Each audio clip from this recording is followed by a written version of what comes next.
দেশের স্বাধীনতার পথে প্রতিটি লড়াই সংগ্রামের সামনের সারিতে ছিল ঢাকা বিশ্ববিদ্যালয়। মুক্তিযুদ্ধ পরবর্তী সময়ে নেতৃত্ব দিয়েছে প্রতিটি গণতান্ত্রিক আন্দোলনে। সামরিক শাসনের বিরুদ্ধে বিশ্ববিদ্যালয়ের শিক্ষার্থীরা গর্জে উঠেছেন বারবার। এমনকি সেনা সমর্থিত 111 সরকারের বিদায় ঘণ্টাও প্রথম বেজেছিল ঢাকা বিশ্ববিদ্যালয়ের ক্যাম্পাস থেকেই। সেই বিশ্ববিদ্যালয়ে নজির সৃষ্টি করে সেনাবাহিনীর পাহারায় ডাকসু নির্বাচন করার সিদ্ধান্ত হয়েছে। ছাত্রলীগকে প্রথমবারের মতো রাখা হয়েছে ভোটের বাইরে, আবার দীর্ঘ সময় পর গুপ্ত পরিচয় থেকে বেরিয়ে এসে নিজ পরিচয়ে নির্বাচন করছে ছাত্র শিবির। সবশেষ সেনা মোতায়েনের সিদ্ধান্ত তৈরি করেছে অনেকগুলো নতুন প্রশ্ন। প্রার্থী থেকে শুরু করে সাবেক রাজনীতিবিদরা রীতিমতো অবাক ও বিস্মিত বিশ্ববিদ্যালয়ের এই সিদ্ধান্তে। আবার প্রচারের প্রথম দিনই ঘটেছে অপ্রীতিকর ঘটনা। প্রশ্ন উঠেছে, দেশের গণতান্ত্রিক আন্দোলনের সূতিকাগার হিসেবে পরিচিত ঢাকা বিশ্ববিদ্যালয় তার ঐতিহ্য কতটা ধরে রাখতে পারছে তা নিয়ে তৈরি হয়েছে সংশয়। সেই সঙ্গে পরিবর্তিত সময়ে বিশ্ববিদ্যালয়ের চরম ভঙ্গুর নিরাপত্তা ইস্যুও সামনে এসেছে। বড় হয়ে উঠছে বিশ্ববিদ্যালয় কর্তৃপক্ষ এবং বিভিন্ন ছাত্র সংগঠনের দায়িত্বহীনতা। তার চেয়ে বড় প্রশ্ন, ছাত্রলীগ নিষিদ্ধ থাকায় সংগঠনটির সমর্থকেরা এবার কার পক্ষে ভোট দেবে? সংগঠনটির ভোট ব্যাংকে ডাকসুর সব হিসেব নিকেশ পাল্টে দেবে। চলুন যাওয়া যাক বিশ্লেষণে।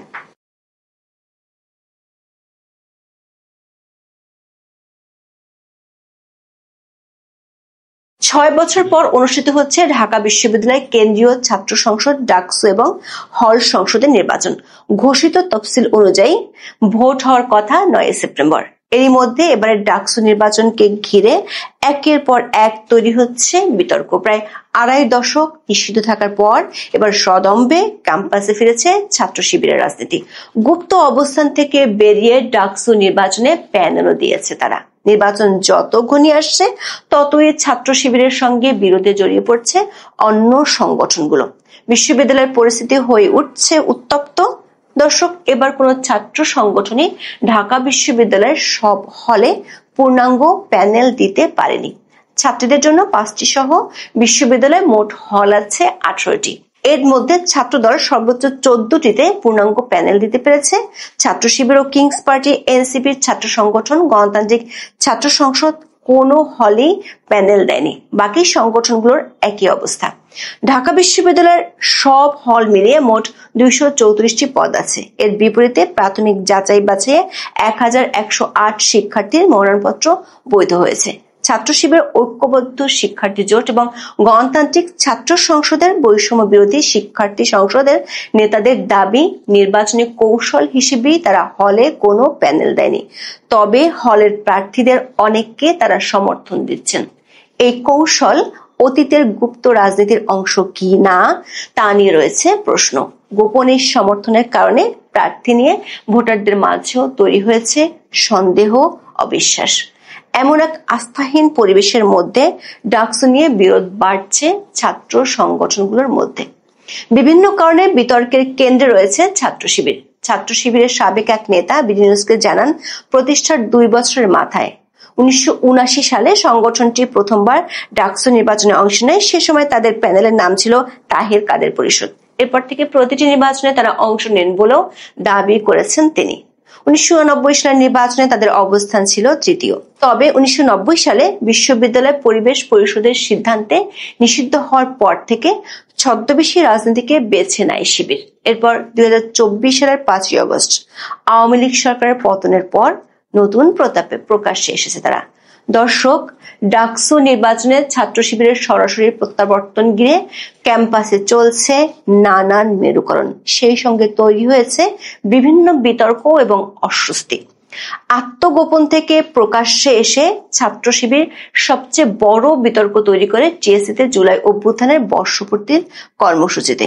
সেখানে 71-এর যুদ্ধাপরাধে মৃত্যুদণ্ডে দণ্ডিত নেতাদের ছবিকে হিরো হিসেবে প্রদর্শন করে তৈরি হয় ব্যাপক ক্ষোভ। পরে সাধারণ শিক্ষার্থী ও বিভিন্ন সংগঠনের প্রতিবাদের মুখে সরানো হয় ছবি। এ সময় বিরোধিতাকারীদের উপর শিবিরকে চড়াও হতেও দেখা গেছে। গত বছর আগস্টের আগের 1.5 দশক ধরে ঢাকা বিশ্ববিদ্যালয় ছিল ছাত্রলীগের একক নিয়ন্ত্রণে। সে সময় শিবিরের অনেক নেতা ছাত্রলীগের ব্যানারে ছদ্মবেশে রাজনীতিতে ছিল। এরপর আওয়ামী লীগ সরকার পতনের পর আসল পরিচয়ে আত্মপ্রকাশ করতে দেখা যায় অনেককে। বলতে গেলে ক্যাম্পাসের সব হলের নিয়ন্ত্রণ এখন শিবিরের হাতে। হলের রাজনীতি বন্ধের দাবিতে বিভিন্ন সময়ে যারা মিছিল সমাবেশ করেছেন তারা শিবিরের মদতপুষ্ট বলেও আছে অভিযোগ।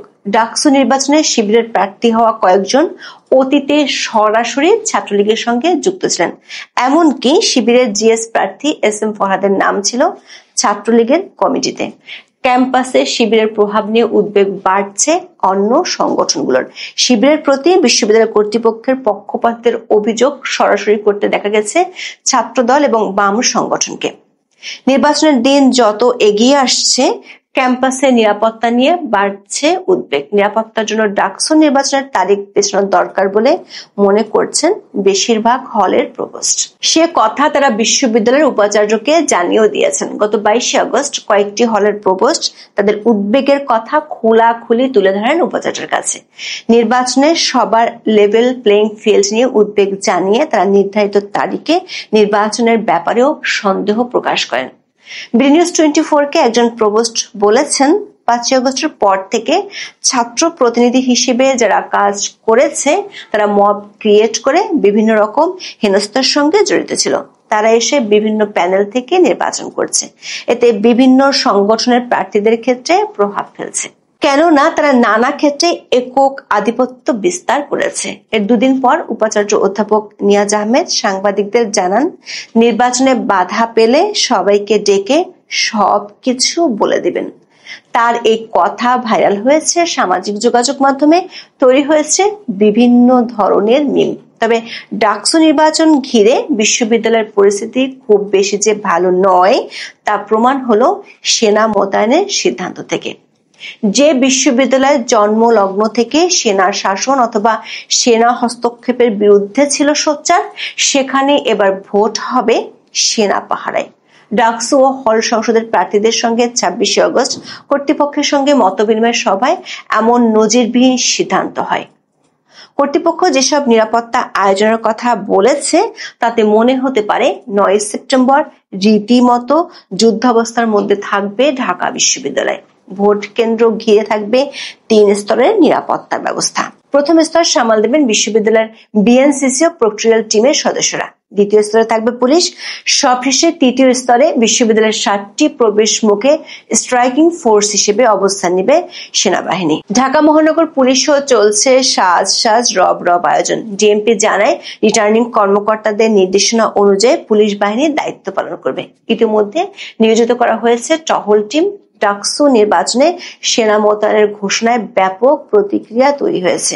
বিবিসি বাংলার খবরে বলা হয়েছে, রাজনীতিবিদরা বলছেন সামরিক শাসনামলে এরকম সিদ্ধান্ত নিতে দেখেননি তারা।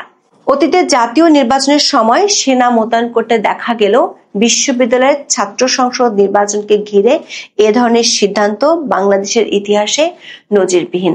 এমন একটি সিদ্ধান্ত নেওয়ার আগে বিশ্ববিদ্যালয় প্রশাসনের পক্ষ থেকে শিক্ষার্থীদের কারোর সঙ্গে আলোচনা করা হয়নি বলে অভিযোগ তুলেছেন প্রার্থীরা। বিষয়টি নিয়ে ক্ষোভ প্রকাশ করেছেন তারা। বিশ্ববিদ্যালয়ের সংবাদ বিজ্ঞপ্তিতে বলা হয়, প্রয়োজন অনুযায়ী সেনাবাহিনী ক্যাম্পাসে প্রবেশ করবে। ভোট শেষে ফলাফল প্রকাশ না হওয়া পর্যন্ত ভোট কেন্দ্র সেনা সদস্যরা ঘিরে রাখবেন। ভোট গণনার সময় সংশ্লিষ্ট ব্যক্তি ছাড়া অন্য কারো প্রবেশের সুযোগ থাকবে না। আবাসিক হলগুলোর বিষয়ে বলা হয়, নির্বাচনের 7 দিন আগে থেকে আবাসিক হলে কোনো বহিরাগত থাকতে পারবে না। নিয়মিত টহল পরিচালনার মাধ্যমে এ ব্যবস্থা কার্যকর করা হবে। তবে ছাত্রীদের হলগুলোতে কখনোই বহিরাগত ব্যক্তিরা থাকতে পারবে না। নির্বাচনের আগের দিন ও নির্বাচনের দিন মেট্রো রেলের ঢাকা বিশ্ববিদ্যালয় স্টেশন বন্ধ রাখার সিদ্ধান্ত হয়েছে। ভোটের দিন বিশ্ববিদ্যালয়ের ক্যাম্পাস পুরোপুরি সিলগালা থাকবে। বৈধ শিক্ষার্থী, অনুমোদিত সাংবাদিক ও নির্বাচন পরিচালনার সঙ্গে যুক্ত ব্যক্তিরা ছাড়া অন্য কেউ বিশ্ববিদ্যালয়ে ঢুকতে পারবে না। এমন ঘোষণার মধ্যে ডাকসু নির্বাচনের প্রচারের প্রথম দিনে ঘটেছে অপ্রীতিকর ঘটনা। নিজেদের ব্যানার ছিঁড়ে ফেলার অভিযোগ তুলেছে ঐক্যবদ্ধ শিক্ষার্থী জোট। ইসলামী ছাত্র শিবির সমর্থিত প্যানেলটি এই ঘটনার জন্য একটি কুচক্রী মহলকে দায়ী করেছে। বিশ্ববিদ্যালয় চারুকলা অনুষদে 2টি ব্যানার বসানো হয়েছে ঐক্যবদ্ধ শিক্ষার্থী জোটের, একটি অনুষদের ভেতরে আরেকটি ফটকের পাশে। দর্শক, সরকার নিষিদ্ধ করায় ছাত্রলীগ এবারে নির্বাচনে নেই, তাই এবারে ডাকসু নির্বাচনে প্রার্থী ও প্যানেলগুলোর মধ্যে জোর আলোচনা চলছে ছাত্রলীগের সমর্থকদের ভোট কার ব্যাংকে পড়বে। যার দিকে পড়বে ফলাফলও তার দিকে ঘুরে যেতে পারে, এমনটা মনে করেন অনেক প্রার্থী। বেশ কয়েকজন প্রার্থী মনে করেন ছাত্রলীগ নিষিদ্ধ থাকলেও তাদের অনেক সমর্থক ক্যাম্পাসে আছে, তারা এখন কেউ মুখ খুলছে না, কিন্তু ভোটের দিন এই ভোট ব্যাংকটি সব হিসেব নিকেশ পাল্টে দিতে পারে।